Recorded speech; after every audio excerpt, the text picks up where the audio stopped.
Oke, saya lanjutkan materinya mengenai jenis-jenis sumber radiasi. Jadi sumber radiasi untuk menghasilkan gelombang elektromagnetik yang dipakai untuk pengujian radiografi dibagi menjadi dua, yaitu sumber radiasi yang menghasilkan sinar gamma yang berasal dari isotop. Di sini nanti akan jelaskan isotop itu apa. Jadi isotop bisa iridium 192, kobalt 60, cesium 137 atau thulium 170. Jadi ini adalah jenis-jenis isotop yang umum digunakan di dalam pengujian radiografi. Kemudian sumber radiasi yang kedua adalah sumber radiasi yang menghasilkan sinar X. Sinar X ditemukan oleh Bapak Roentgen ya, di Jerman kalau nggak salah ya. Jadi Bapak Roentgen yang dihasilkan oleh mesin sinar X. Baik gamma ray maupun X-ray adalah material-material radioaktif yang menghasilkan radiasi. Oleh karena di dalam pengujian radiografi ini digunakan sumber radiasi, maka pengujian ini memiliki kelemahan yaitu membahayakan bagi makhluk hidup kalau tidak ditangani secara hati-hati. Makanya ada berbagai macam peralatan penanganan radiasi supaya tidak membahayakan pekerja radiasi maupun masyarakat di sekeliling tempat melakukan pekerjaan radiasi. Nah, ini adalah pengujian radiografi menggunakan sumber radiasi sinar gamma. Jadi sinar gamma itu dihasilkan oleh peluruhan dari suatu atom atau inti atom yang unstable, yang tidak stabil.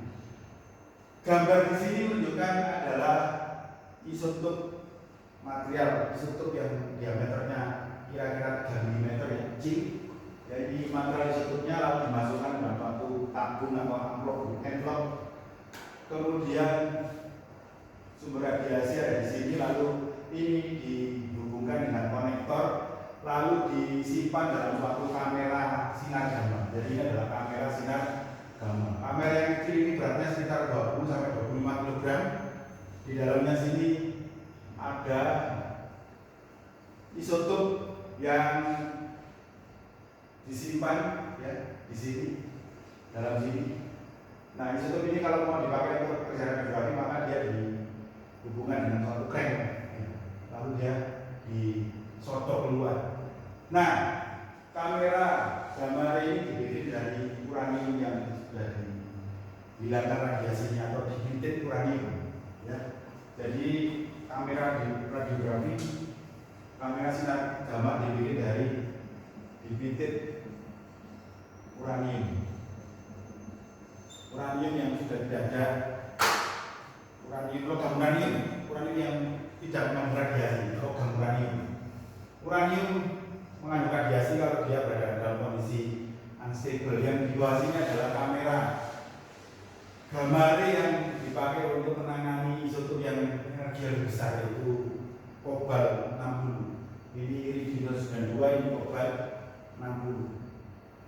Nah, kalau kita bicara mengenai isotop radioaktif, maka sebelumnya akan saya jelaskan mengenai struktur suatu atom.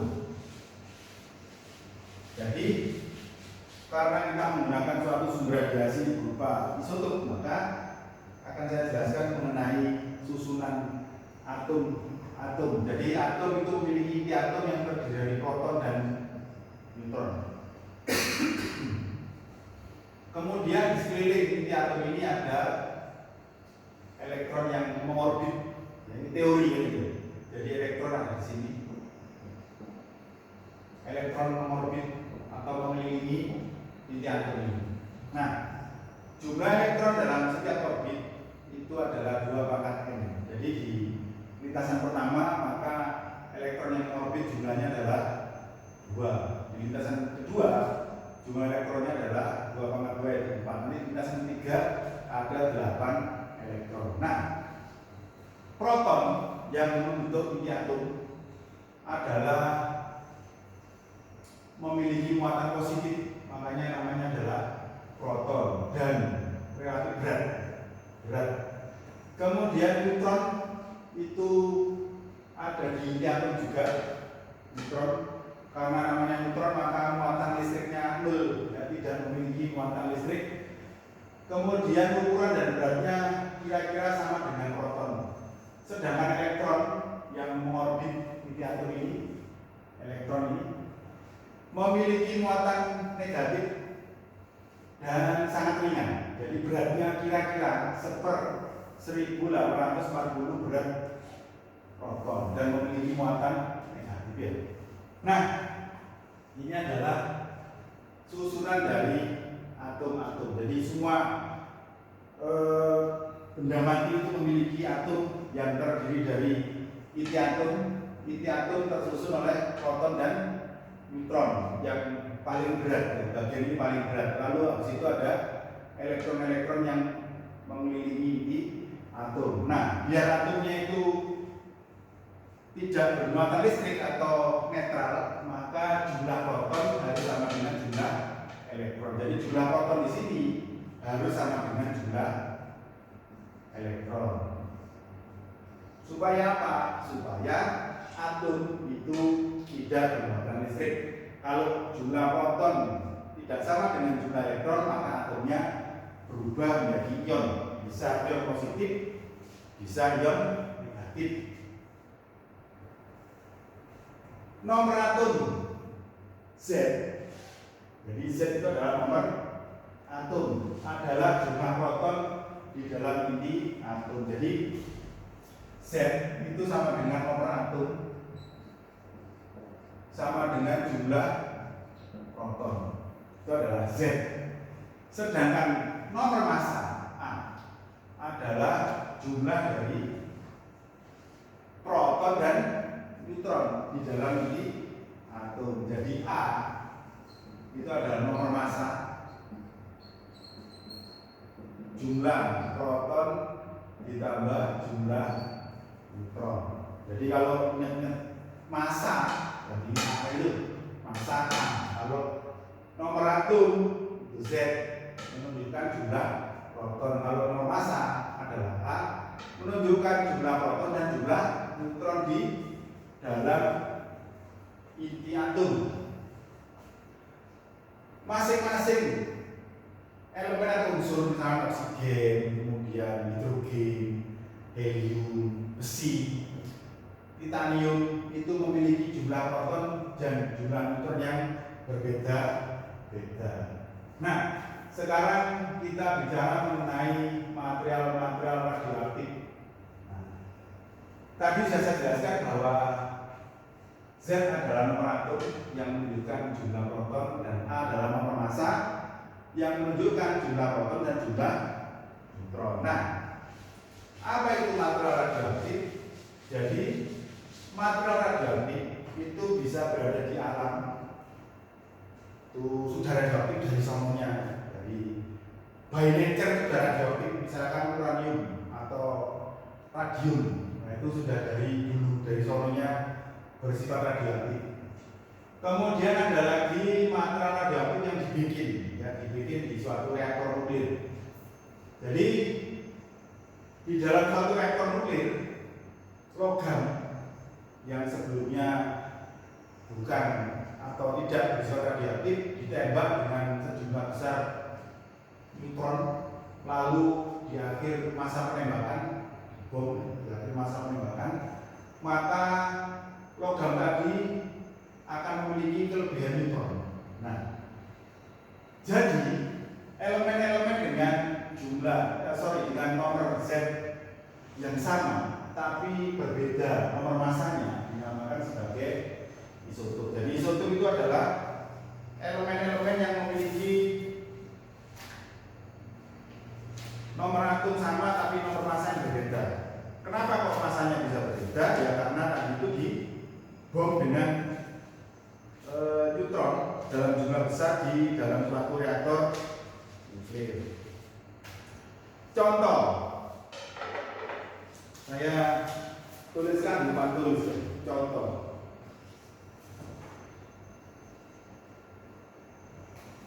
iridium 191 iridium. Ini adalah Oh sebentar, jadi sebelum saya jelaskan mengenai iridium ini, saya tuliskan dulu ini A, X, Z. Jadi A adalah nomor massa, yaitu jumlah proton dan jumlah neutron, dan Z adalah nomor atom, yaitu jumlah proton, dan X adalah unsur, simbol atom atau simbol elemen. Nah, oke. Jadi di sini ada 191 iridium, kemudian nomor atomnya adalah 77. Lalu saya punya lagi contoh lainnya adalah 59, ya 59 kobalt, nomor atomnya adalah 27. Nah, ini adalah logam biasa. Jadi iridium 191 dan kobalt dengan nomor massa 59 ini adalah logam biasa yang tidak memancarkan radiasi. Jadi ini dalam kondisi normal dia bersifat stabil atau stabil.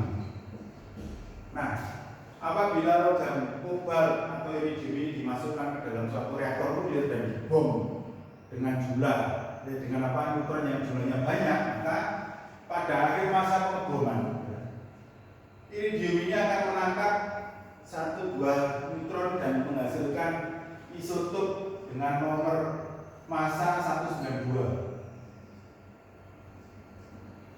Sementara kobalt kalau dibom dengan neutron dalam jumlah banyak, maka dia menangkap satu buah neutron sehingga menjadi ini. Nah, iridium 192 dan kobalt 60 ini karena dia menangkap satu buah neutron, maka dia dikatakan unstable, tidak stabil. Dia berusaha stabil dengan memancarkan energi, yaitu energi radiasi. Makanya dinamakan sebagai radioaktif. Aktif memancarkan radiasi. Ya, jadi radioaktif itu berasal dari kata-kata aktif memancarkan radiasi. Jadi ini bersifat radioaktif,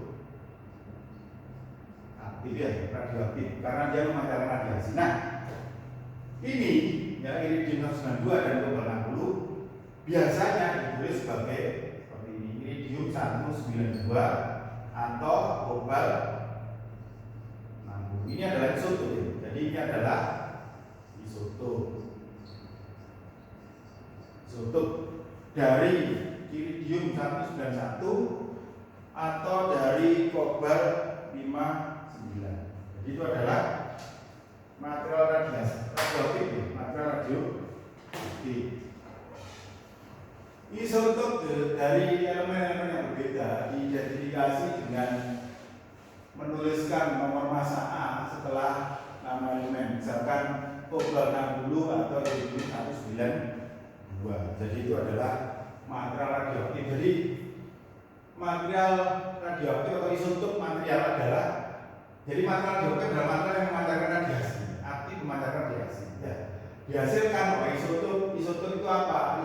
Isotop itu adalah material atau elemen yang memiliki nomor atom sama, tapi nomor massa berbeda. Ya, ini material yang stabil, ini material yang tidak stabil dan bersifat radioaktif. Nah, radioaktivitas itu diukur dengan satuan Curie. Ini satuan yang paling banyak dipakai di industri ya, satuan Curie. Meskipun sekarang ada istilah baru yang namanya becquerel. Jadi Curie sekarang mulai diganti dengan Becky ya, becquerel. Tapi sepertinya istilah becquerel ini masih belum begitu familiar bagi pekerja-pekerja radiasi, karena yang umum digunakan adalah Curie. Jadi saya tuliskan di sini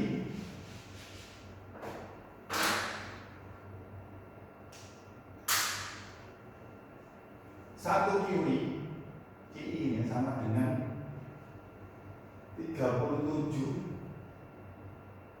kali 10 pangkat 9 B becquerel. Jadi ini adalah konversinya? Konversi dari Curie ke background. 1 Curie sama dengan 37 giga background.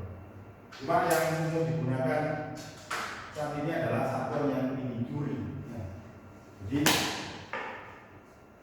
apabila suatu material radioaktif itu memiliki aktivitas itu berarti kemampuan memancarkan radiasi. Jadi ada material radioaktif yang memiliki aktivitas rendah. Jadi dia itu memancarkan radiasi dalam jumlah yang lebih kecil. Ada material yang lainnya dengan aktivitas yang lebih tinggi. Jadi ada iridium 192 dengan aktivitas rendah misalkan 10 Curie. Ada iridium 192 yang memancarkan radiasi dengan aktivitas tinggi misalkan 50 Curie. Jadi Curie itu satuan aktivitas ya. Banyaknya radiasi yang dipancarkan. Nah, apabila material radioaktif itu decay itu artinya menurun. Jadi material ini di 192 atau kobalt 60 ini, karena dia pada posisi atau pada kondisi yang tidak stabil atau berisiko radioaktif, maka dia akan memancarkan radiasi. Memancarkan radiasi supaya apa? Supaya kembali ke posisi stabil. Ya, segala hal yang tidak stabil itu dia akan tidak bisa tenang kemudian berubah, dia harus berubah menjadi sesuatu yang stabil. Nah, kalau yang tidak stabil itu adalah isotop, maka dia memancarkan radiasi. Nah, memancarkan radiasi itu namanya adalah meluru atau decay, ya, decay atau meluru. Jadi apabila material radioaktif itu meluru, maka dia dikatakan memiliki aktivitas 1 Curie apabila 37 miliar atomnya itu mengalami peluruan per detik. Jadi 37 miliar peluruan per detik dinamakan sebagai 1 Curie. 1 Curie adalah 37 miliar peluruan per detik. Nah, kalau kita bicara mengenai masalah isotop, ada yang namanya, ada istilah yang namanya half-life atau waktu paruh. Nah, saya akan jelaskan yang namanya waktu paruh.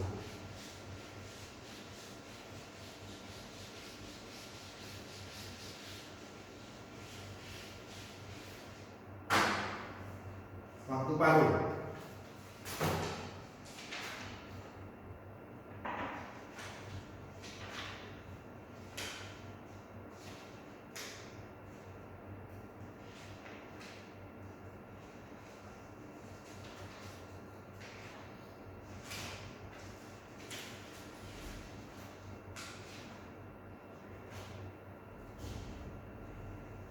Jadi waktu paruh atau half-life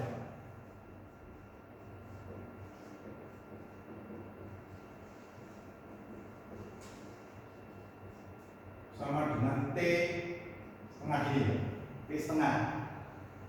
T setengah adalah half-life atau waktu paruh. Jadi waktu paruh adalah waktu yang diperlukan oleh suatu isotop untuk meluru sehingga aktivitasnya menjadi setengah dari aktivitas mula. Ada beberapa isotop yang meluru dengan waktu yang sangat cepat.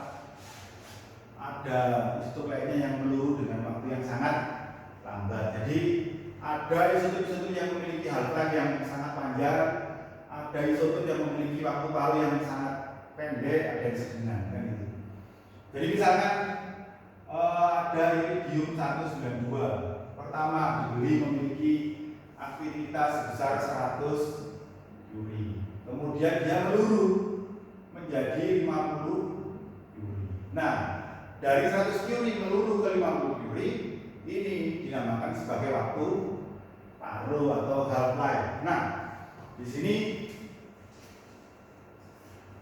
ada beberapa contoh mengenai half-life. Radium 226 itu waktu paruhnya sangat lama, ya, 1620 tahun. Jadi dia peluruannya sangat lambat. Kemudian di sini ada iridium 192 yang banyak dipakai untuk radiografi industri, di jalanan kapal, di pabrik-pabrik bejana tekan atau boiler. Itu kalau radiografinya menggunakan isotop, maka kebanyakan menggunakan iridium 192. Waktu paruhnya pendek, sekitar 75 hari. Kemudian di sini ada yang cesium 137 30 tahun ya, Scoba 60 5,3 tahun, Thulium 170 130 hari, Selenium 75 125 hari. Itu adalah waktu paruh dari beberapa jenis isotop. Jadi misalkan iridium 192 dari 100 curie meluruh menjadi 50 curie, maka dibutuhkan waktu sekitar 75 hari. Nah, maka akan saya berikan formula untuk menghitung keluruhan, untuk menghitung aktivitas setelah beberapa tahun atau setelah beberapa hari.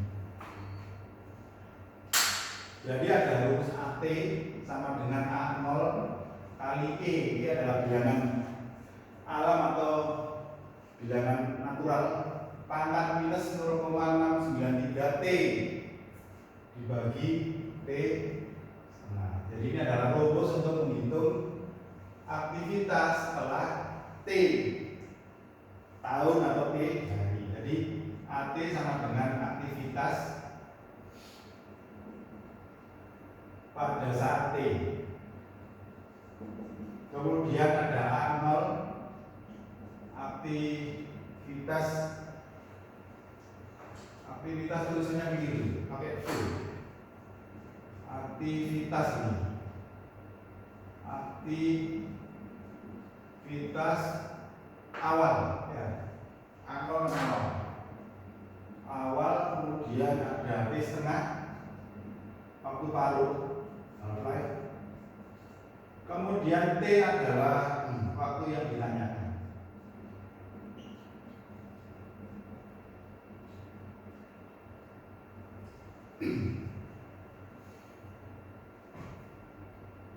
Nah, contoh. Jadi misalkan saya punya suatu contoh ya. Iridium 192. Ya, contoh saya punya isotop iridium 192 di mana pada waktu pertama kali dibeli maka aktivitas awalnya adalah 50 curie. Pertanyaannya adalah berapa aktivitasnya setelah 112 hari. Nah, ini contoh dari penggunaan rumus ini. Jadi apabila saya memiliki iridium 92 dengan aktivitas awal 50 curie, maka pada saat 112 hari dari pembelian ini tinggal berapa aktivitasnya, maka rumusnya adalah AT sama dengan A0 kali E minus 0,693 T dibagi T setengah. Oke, maka A0 adalah 50 curie kali E pangkat minus 0,693, T nya adalah 112 dibagi T setengah dari iridium adalah 75. Hasilnya adalah 17,76. Nah, ini adalah salah satu contoh penggunaan dari rumus yang saya tuliskan ini. Jadi kita ingin tahu berapa aktivitas dari sumber radiasi itu setelah T, ya, setelah T hari atau tahun ya. Seperti ini. Nanti akan saya berikan soal-soal yang kalian kerjakan. Oke, nah sekarang apabila rumusnya itu dimanipulasi, maka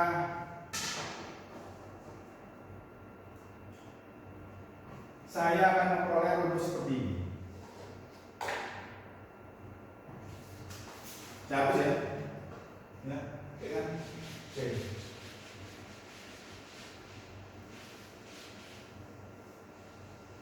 Nah, rumus awal saya adalah AT sama dengan 0 kali E pangkat minus 0,693 kali T dibagi T setengah. Kemudian ini di lon AT dibagi A0 begini. AT dibagi A0 sama dengan, karena ada lon maka E nya hilang, turun minus 0,693 T dibagi T setengah waktu paruh. separuh. Maka T sama dengan ln AT dibagi A0 gini kali T setengah dibagi minus 0,69. Nah, ini adalah penurunan atau manipulasi dari rumus yang pertama ini. Nah, saya berikan contoh. Ya, contoh. Diketahui A0, jadi ini jumlah semen dulu. Oh bukan, kobal 60 contohnya sini. Kobal 60. A0 sama dengan 50 Joule. Ditanyakan, kapan aktivitasnya menjadi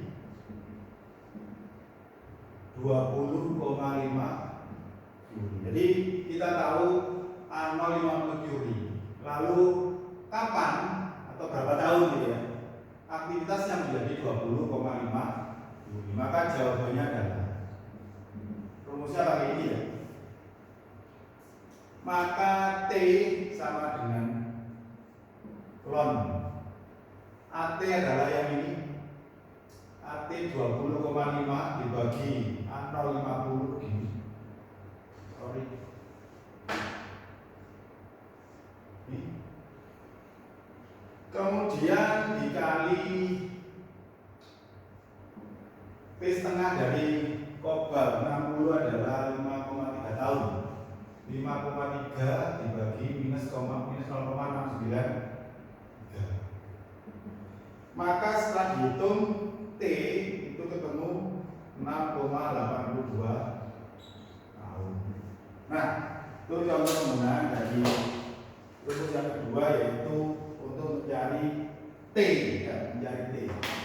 Jadi saya ulangi lagi, saya punya kobal 60 dengan aktivitas awal 50 Joule, lalu kapan atau berapa tahun lagi aktivitasnya jadi 20,5 Joule, ya pakai rumus yang ini ya, rumus ln 20,5 AT dibagi A0 ini kali T setengah dari kobal 60 adalah 5,3 dibagi minus 0,69, ketemu T sama dengan 6,82 tahun. Jadi kalau saya punya kobal 60 sebesar 50 Joule, maka 6,8 tahun lagi ya, atau kemudian aktivitasnya jadi 20,5.